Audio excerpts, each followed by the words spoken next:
Hi, everybody. Everything ALS and Compass UOL partnership. I'm John Myer, host of Myer Media. Joining us today with Dal and Alexis from Compass UOL and Indu from Everything ALS. Alexis, thanks for joining. Thanks for having us here. Yeah, Indu, thank you so much. It's a pleasure. Yeah, thank you for having us. Dal, as always, this is a pleasure as well. Second round, always the best. Well, we will make this 10 times better, and you know what? We always have to elevate it as well. Alexis, I'll start with you. What is your role at Compass UOL? So I'm one of the founders and CEO of the company, originally from Brazil, where I moved from now almost 2 years ago, based in California, and helping grow the business in North America right now. Oh, you guys are doing an excellent job. Dal, you just, you got some exciting news since the last time we recorded. So what is your role? So I'm now president of Compass UOL North America and actually everything outside of Brazil and Latin America. So Alexis and I met each other at our Harvard CEO class in 2022. And it was his vision that we made a great strategic partnership to work together to push the Compass name out into the United States, where the biggest market is for AWS. Alexis, we got a chance to meet in the AWS New York Summit, thanks to Dal. Indu, this is our first time meeting. What is your role at Everything ALS? So I'm the founder and CEO of Everything ALS. And talk to me a little bit more about Everything ALS. What is it? What is it about? Yeah, absolutely.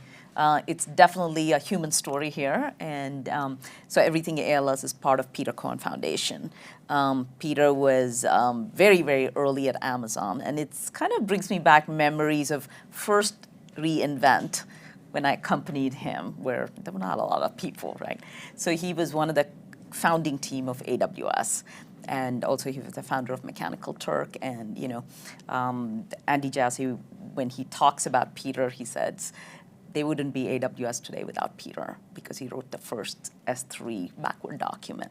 And he also talked about how enthusiastic he was when they came up with, we want to build something called AWS, right?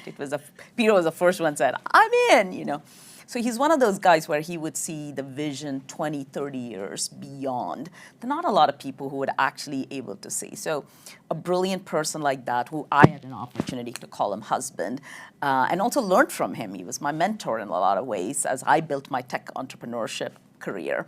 And he got diagnosed with ALS. And the grueling process of getting diagnosed, and after diagnosis, he passed away in 2019.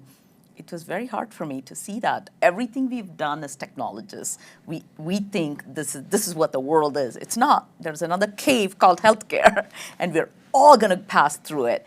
So following that torch of Peter, what he's built, and our experience, I started Peter Cohen Foundation to actually get rid of brain diseases, if not at least do early diagnosis so we can do something about it. I love what you're doing in his memory, but he's also still living through this. He's living through the remembrance of him. I like the story where you also included, AWS wouldn't be here without him, Andy's, mentioned. And I think Andy's one of those people you follow. You're like, hey, we want to do this. It's like you believe in him, and Peter believed in him, and Andy believed in Peter in order to do this and do through his journey. Talk to me a little bit more about Everything ALS and what are you trying to accomplish, really? So I think Dow has heard many people actually say that I've quote that this brain disease is going to be solved in data lakes, not in lab alone.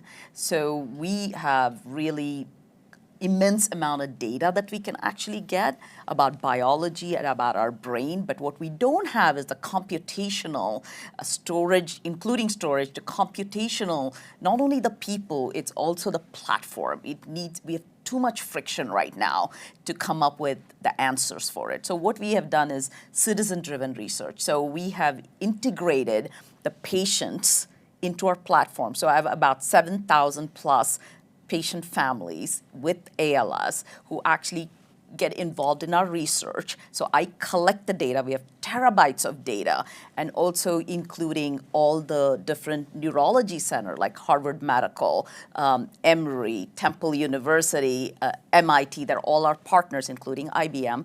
And then we have integrated about 14 pharma companies, like Bristol Myers, Eli Lilly, Johnson & Johnson. They're all our customer, and they're integrated into this ecosystem. So we can actually innovate in an agile way. So there is no scarcity of data because we have the patients. And there is really, once we built this platform, think of it as like a supply chain, right? It's a data chain. And now we can create this on top of this flywheel we've built. We can now innovate really fast and do fail fast approach.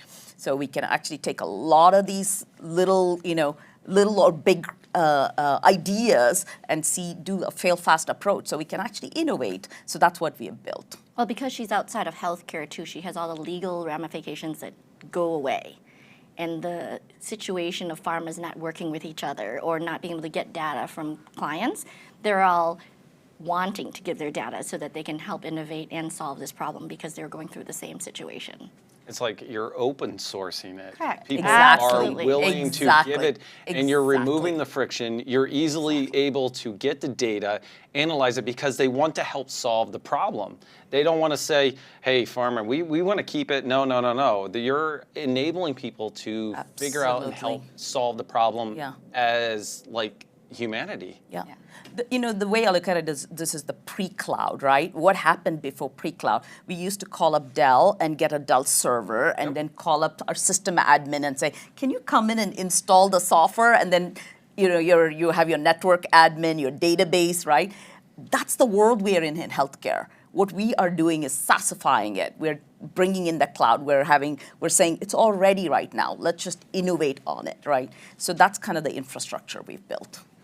Alexis, talk to me more about like maybe the relationship between Compass UOL and EverythingALS.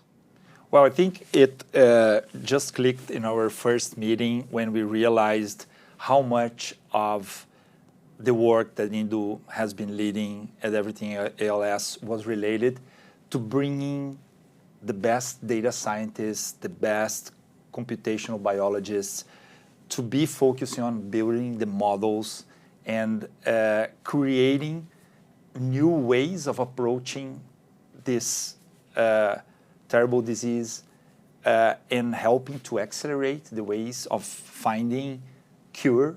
So I think it's very exciting for us to have the thing that has always been in our DNA as a company.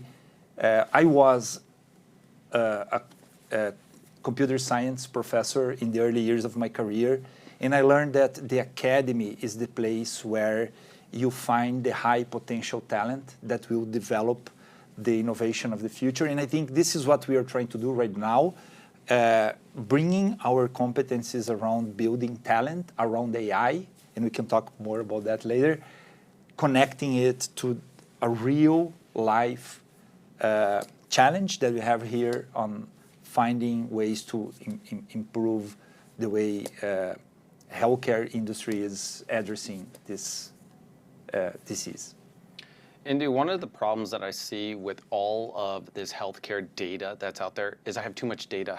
How do I understand it? How do we get through this data? How do we find the value of this data, or even analyze this data to show that it's going to help solve what we're trying to look forward to? I mean, I know we have AWS, so that's definitely going to be one of the benefit factors of getting through it quickly. But how do you sift through everything? Yeah, no, the great question. And before you come to sift through everything, the problem with research is we collect the data, especially when you're looking at the data which has longitudinal. It's not like one and done. You're not taking the blood and that you're done. We're talking about data over time you have to monitor. So with that data, we say, oh, let's look at the data and see what's in the data. But that's a wrong approach. We need to say, what do we want to find? And let's collect the data to find out what we want to find out. So that requires agility. That is doing data science, inline analysis. So as I'm collecting the data, I need to be looking at, is this accurate data? Is there a problem with the data? Is there data cleansing required? Is there a data, are we getting the right data because of the sensors that we're using? Is there a problem with the sensor? If you don't do that inline analysis, you're not going to find the right data. So that is a lot of the problem too. People have a lot of data. It's kind of crap data, right, in the end, because if you don't do inline analysis, you really are not trying to find out. So for example, when I started this in less than 18 months, something that would be about 25 to 30 patient data, we collected over 800 people. We got terabytes of data, right? I mean, this was my first time doing it. Within 18 months, we blew off the most data that this industry has ever captured in what we were doing. And this disease we know for over 100 years. So the approach is also very important, where the data scientists are not after the fact. We need to have it integrated in the research. So, but you're right. I mean, once we have the data, we need to innovate. That's another thing. We came up with an algorithm within 2 years of collecting the data with how we can actually capture the progression of the speech, which the industry had never, ever done ever before. So we could actually do something in a very short amount of time when you have the integrated approach with the data science and the technology platform. That sounds like a breakthrough, right? It is a breakthrough. Like 2 years you do it. Originally you're talking about data validation. Somebody has to validate the data thing. Now you're using the data to your advantage. It's there. We just have to know what we're looking for. Yeah. And can you believe she didn't come from a healthcare background? Like, she sounds so convincing, right, in terms of her passion for it and learning it, that she really is trying to come from an outside view to help solve something that the inside couldn't figure out before. Although now I'm doing my PhD in neuroscience from King's College in London, so I don't want to leave any stone unturned. You know what? I think every aspect of it, the education, Alexis, you were talking about not only the education aspect, you're not going to find the data in a lab, but you're going to find it not only in a classroom, you're going to find it, educating people, those who are learning more about it. Before I dive into there, Indu, you were talking a little bit more, obviously, the data validation. Are there other gaps within the healthcare, not only that in the industry or capturing this data, that we're missing that you're looking for? Yeah, I mean, for example, biology and computation, AI, they really live in two different islands.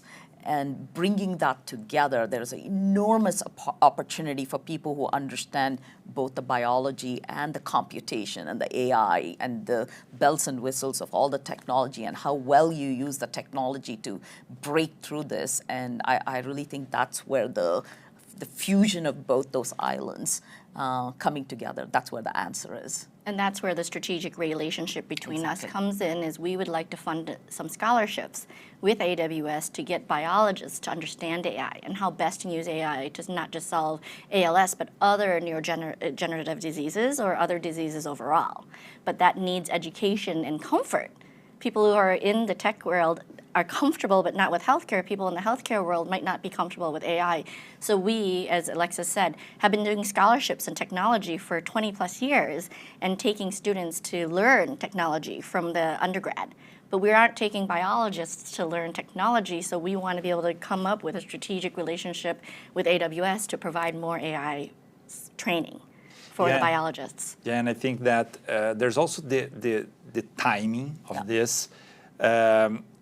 We are living a very exciting time in terms of how AI is now coming to transform people's lives, right? And I think the fact that we have all this exponential power now coming from this technology, if we don't have the right people building the right models, building them the right way, we are just wasting a lot of that computational power, that exponential power that's coming in here right now. So I think it's an amazing moment to connect the dots on what we need in the healthcare space, on what we can do in the academy, and what's going on in the AI world, so that we can drive and create a better world around it. Yes. So you're helping people, you're educating on how to create these models and how to understand it and to utilize them.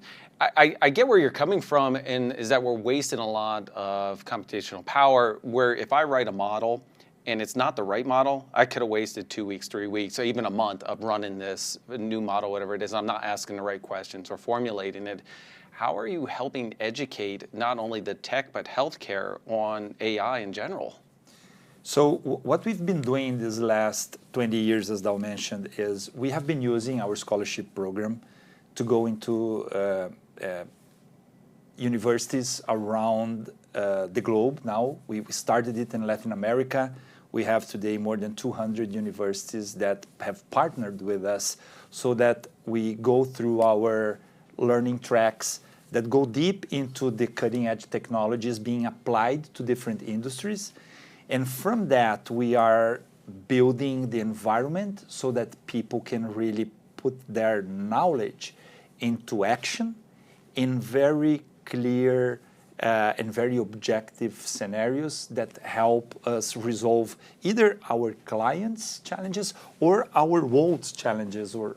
So I think it's all about connecting the dots among all these different stakeholders in the space. And AWS has been an amazing partner, has been supporting our scholarship program now for a few years. We offer today more than 2,000 scholarships every year, and we create jobs and we create opportunities for people to really be innovating in different industries and now and also in healthcare. Yeah, and so well said. I mean, really, our conversation was Alexis asked over dinner, tell me one big friction point that you have, if you have to solve one thing.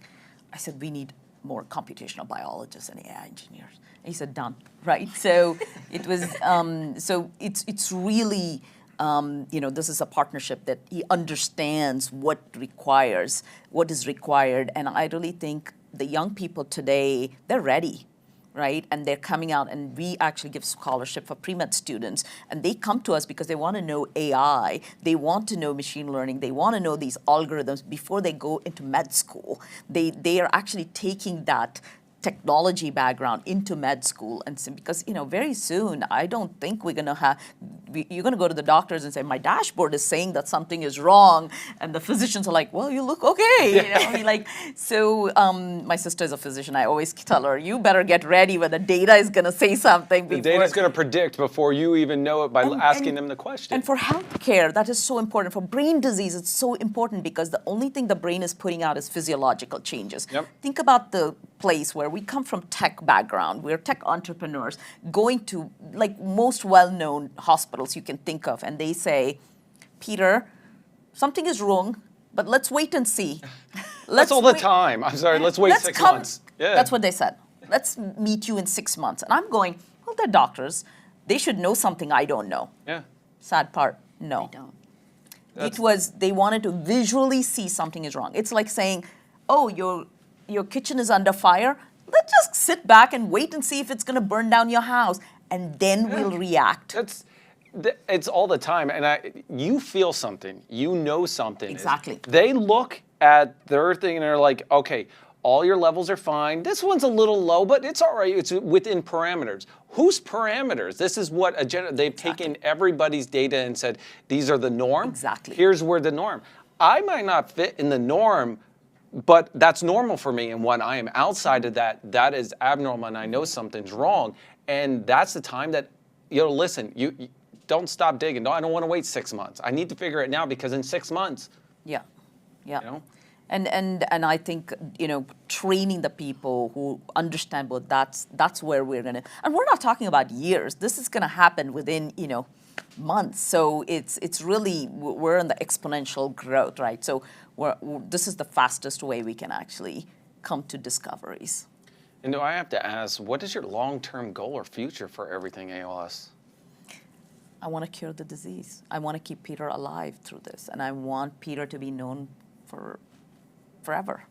I can feel that it's going there. Sorry, I feel emotional for me because I'm picturing Peter now. I've never met him. I've heard of him. And so I apologize. I actually can feel that you want to do that. I'm hoping that this definitely helps. It gets you to that goal. That's really important. Not only that, but think of everybody else. Exactly. And everybody else through the process, everybody else that might have it, that doesn't know they have it, that you can get them not only the cure, but early awareness. Correct. That they can be saved or even stopped. So let's talk about beyond ALS, right? All neurodegenerative diseases and cancer. So what Indu has done with her nonprofit is created a flywheel, a template. to be able to use to be able to go with other diseases.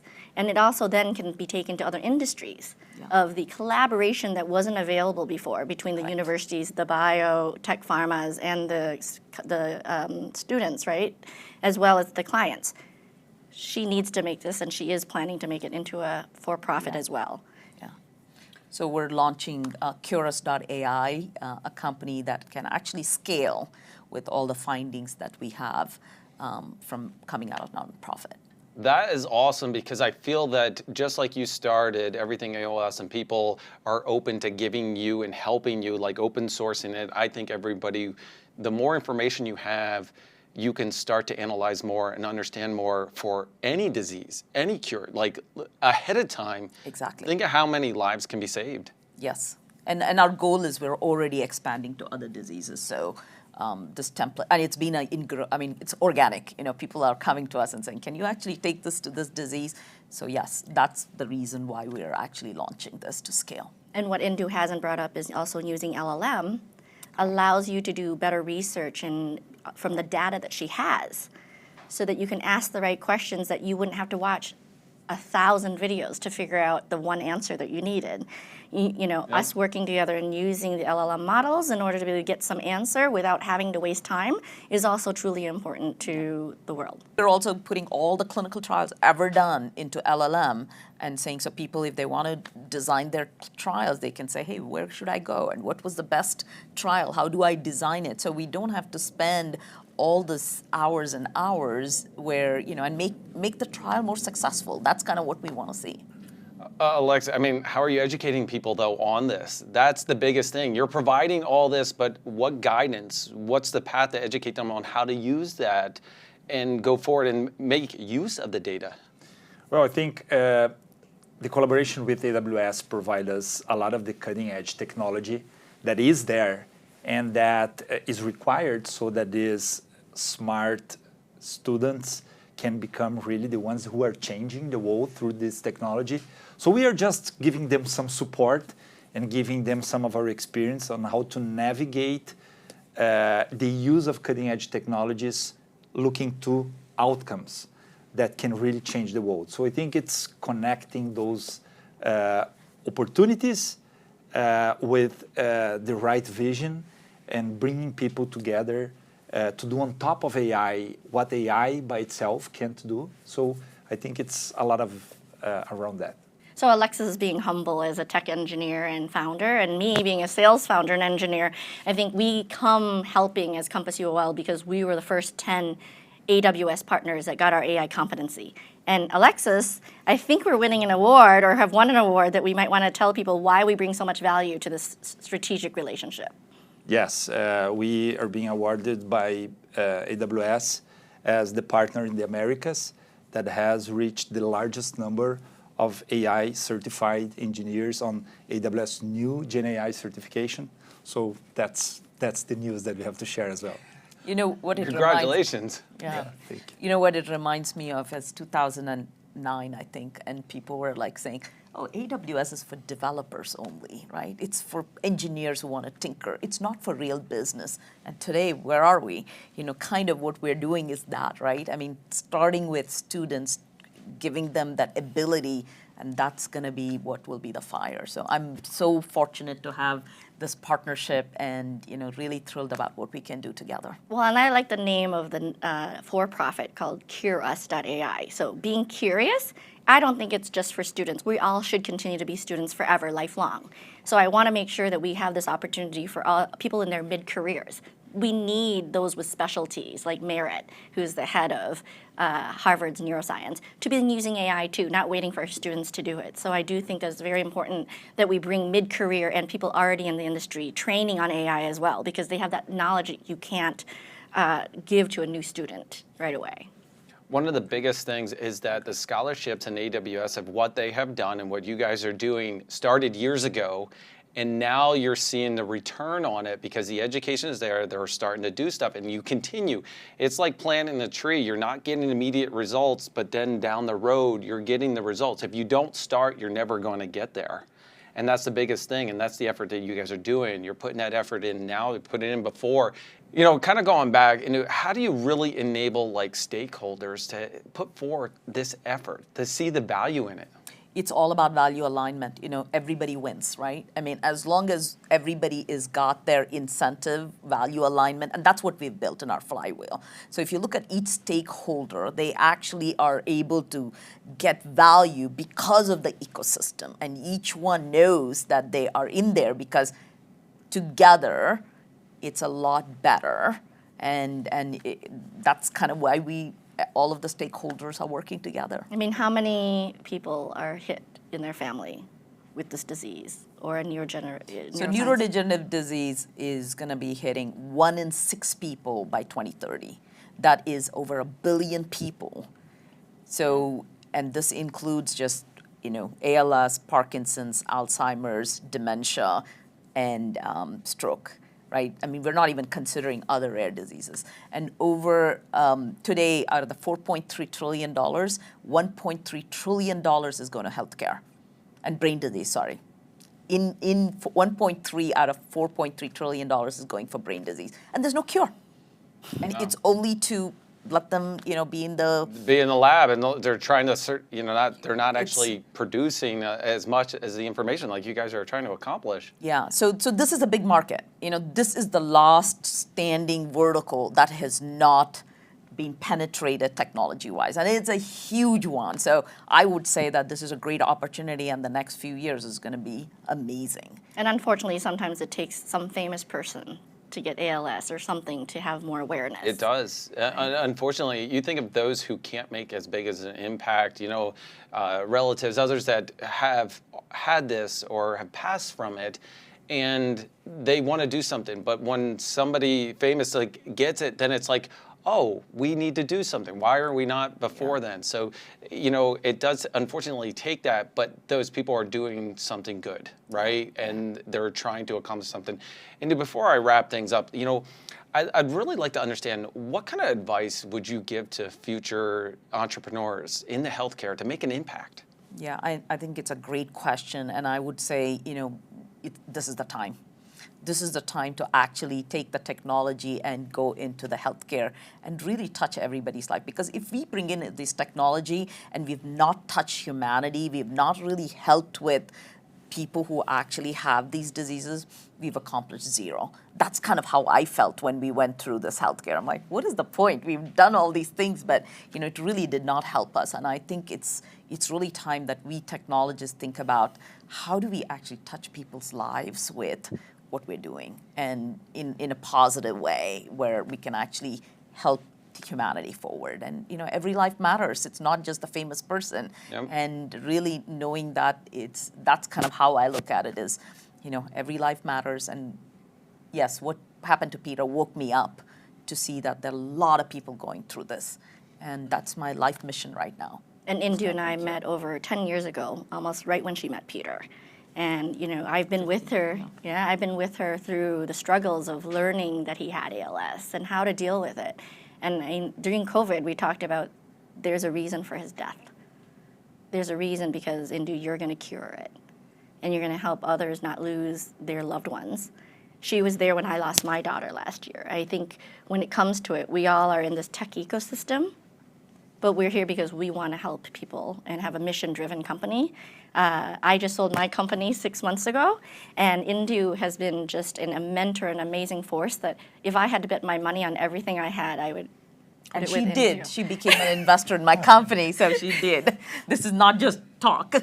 This is really, But many people wanted to invest in you, and she still didn't want to take that money from pharma. She wanted to choose the right time. And I think the right time is working on the strategic partnership, announcing it, and then being able to take CureUs.ai public in the near future to get more funding and be able to solve other problems too. Indu, I love what you're doing for Everything ALS, and that you didn't want to take me. I love that it's open source. I got to use that word because you're really kind of avoiding a lot of the red tape and being able to accomplish more. That just slows it down, and that's the slow process for it. Alexis, I'm going to wrap up with you, but what advice would you give to future entrepreneurs or those who in healthcare want to do this and just be involved? Just embrace the opportunity. I think we are living this amazing time. We are so lucky to be part of this impactful transformation that AI is bringing, and we can make it for good. So just embrace it and help companies and organizations like EverythingALS to reach their goals. This is what I would recommend. And how can people get involved? I think everybody can get involved, everythingals.org. And I really believe that, to really look at even small or big, anything you can do. And just like an example of what happened, right? Alexis is an instructor, he knew, and, he came up with the idea. I think all of us have something that we can give to really, like what Dow said, Merit Sakovich, who's a chief of neuro at Harvard Medical, will say, this is a crisis we're in. 1 in 6 people are going to be diagnosed with, with a brain disease. So it's really, now is the time for us to get involved. And I think figure out what your skill sets are and really get involved in any way and fashion you can. And we need more technologists. How do people find out more information about your scholarships or what's available to them so they can elevate and learn more about it? Yeah, there's a lot of information at compass.uol. We have been launching releases about these initiatives with AWS now for a while as well. And just reach us and we will be happy to discuss how can we collaborate. Alexis, thank you for your time. Thank you. Indu, it was a pleasure. Thank you. Really appreciate it. Dow, as always, is a pleasure. Thank you. And there will be a press release tomorrow. Oh, well, we'll definitely tag and share you guys out on that. I really appreciate it. Appreciate you joining us here on the show. Thank you, John. Thank you. Thank you for having us. All right, everybody, this has been Myer Media. I'm John Myer. Don't forget to hit that like, subscribe, and notify because guess what? We're out of here.